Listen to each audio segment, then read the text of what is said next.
नहीं आपके लक्ष्मी में शक्ति होती तो अमेरिका, इंग्लैंड, रूस, जापान, चाइना इस सबसे ज्यादा धनवान तो आपको होना चाहिए। फिर आप कटोरा लेके रूस अमेरिका के पास कला जाते हैं भीख मांगने। शिक्षा की देवी में सरस्वती में अगर इतनी ताकत होती, क्षमता होती तो सबसे ज्यादा बुद्धिजीवी जापान का और चाइना का लोग कहला होता, नहीं होता। अगर आप में विश्वकर्मा में शक्ति होती तो सबसे ज्यादा टेक्नोलॉजी, रोज नया टेक्नोलॉजी चाइना देता है। मैं गौरी गणेश को नहीं मानता हूँ, मैं राम को नहीं मानता हूँ, जितने भी हिंदू के देवी देवता हैं उसको नहीं मानता हूँ।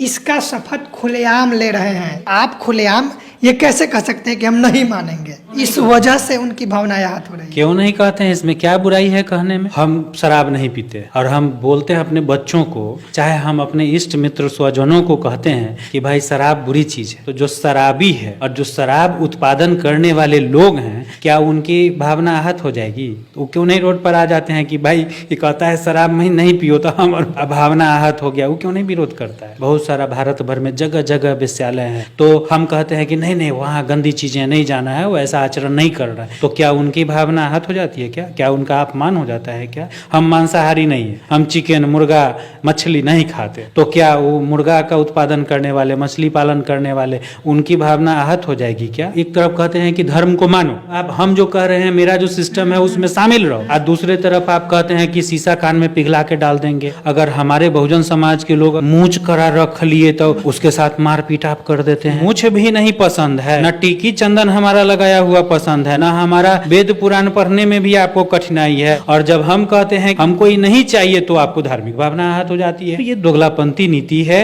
दिल्ली सरकार में मंत्री रहे राजेंद्र पाल गौतम ने 5 अक्टूबर 2022 को हजारों बहुजनों के साथ बौद्ध धर्म की दीक्षा लिए, और उस दीक्षा समारोह में बाबा साहब डॉक्टर अंबेडकर द्वारा दी गई 22 प्रतिज्ञा का भी शपथ लिया गया। इसी 22 प्रतिज्ञा के बाद आरएसएस, बीजेपी और तमाम ब्राह्मणवादी संगठनों में खलबली मच गया है। हमारे साथ बातचीत करने के लिए हैं सोशल एक्टिविस्ट विष्णुदेव यादव जी। क्या कुछ कहेंगे?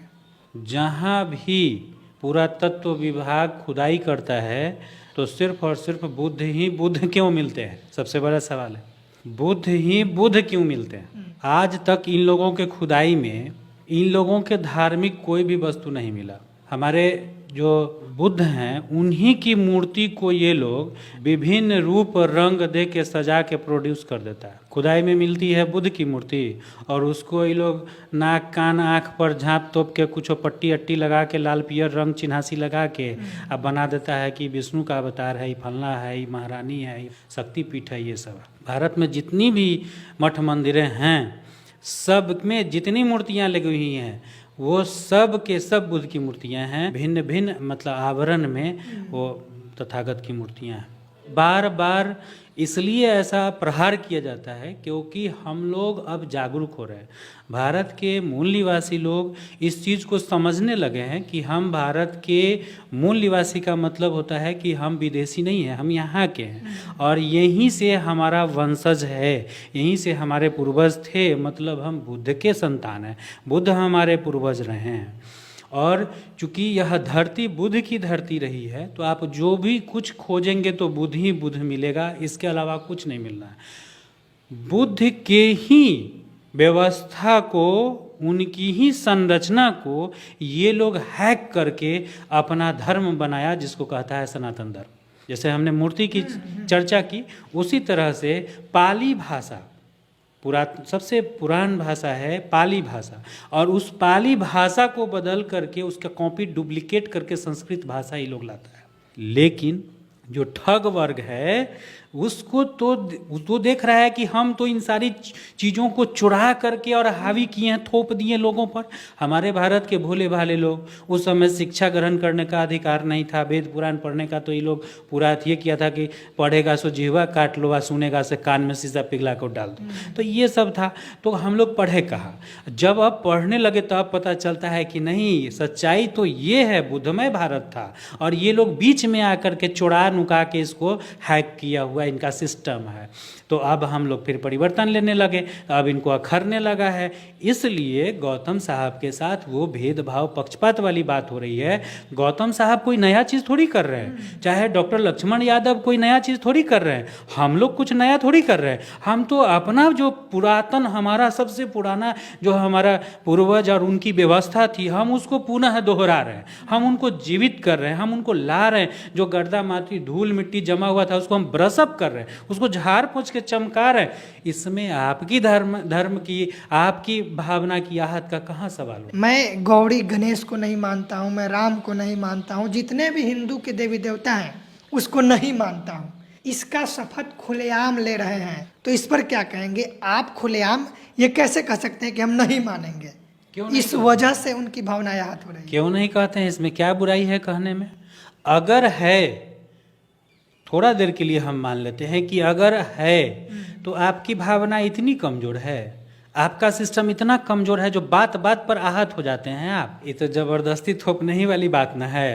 जयप्रकाश बाबू बताइए, हम शराब नहीं पीते और हम बोलते हैं अपने बच्चों को, चाहे हम अपने इष्ट मित्र स्वजनों को कहते हैं कि भाई शराब बुरी चीज़ है, और हमारे पिताजी भी कहे, हमारे महापुरुष भी कहे, हमारे समाज के भी जो बुद्धिमान लोग हैं वो कहते हैं कि शराब नहीं पीजिए। तो जो शराबी है और जो शराब उत्पादन करने वाले लोग हैं, क्या उनकी भावना आहत हो जाएगी?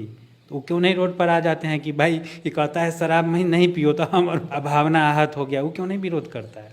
वेश्यावृत्ति, वेश्यालय जहाँ है, बहुत सारा भारत भर में जगह जगह वेश्यालय है, तो हम कहते हैं कि नहीं नहीं वहाँ गंदी चीज़ें नहीं जाना है, वो ऐसा आचरण नहीं कर रहा है। तो क्या उनकी भावना आहत हो जाती है? क्या उनका अपमान हो जाता है क्या?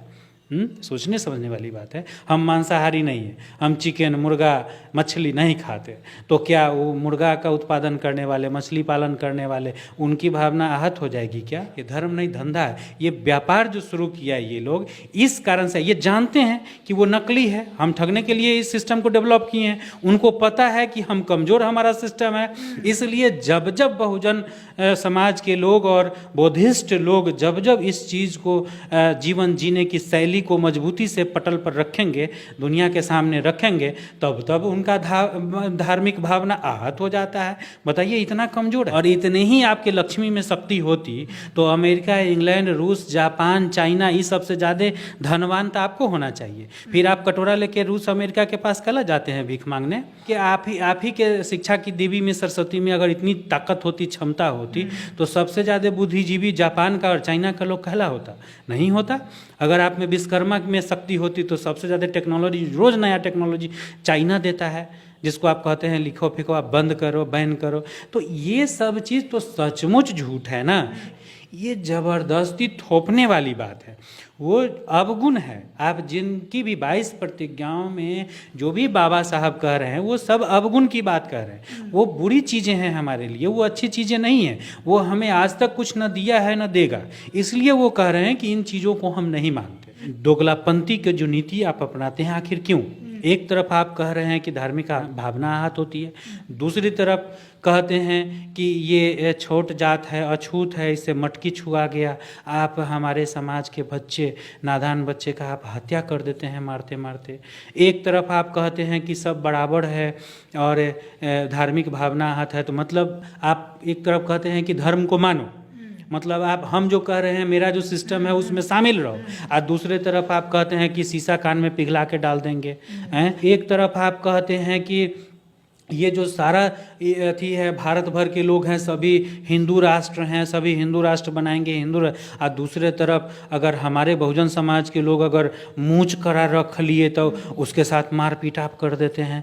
बताइए, ये तो वही बात है कि आपको मूंछ भी नहीं पसंद है, न टीकी चंदन हमारा लगाया हुआ पसंद है, न हमारा वेद पुराण पढ़ने में भी आपको कठिनाई है, और जब हम कहते हैं कि हमको नहीं चाहिए, हमको ये नहीं चाहिए, तो आपको धार्मिक भावना हो जाती है। सीधा आईना की तरह है, राजनीतिक द्वैतता है जिसका फायदा ये उठाना चाहते हैं कि एक तरफ तो जैसे ही हम जाति, वर्ग, सामाजिक स्तर की बात करते हैं, हक अधिकार की बात करते हैं, शिक्षा की बात करते हैं, तो वहाँ हम छूत अछूत, छोट जात बढ़ जात ना, ओबीसी, एससी, एसटी, जनरल सब हो जाते हैं। आरक्षण वाला। हैं आरक्षण वाला हो जाते हैं कि भीख मांग रहा है आरक्षण।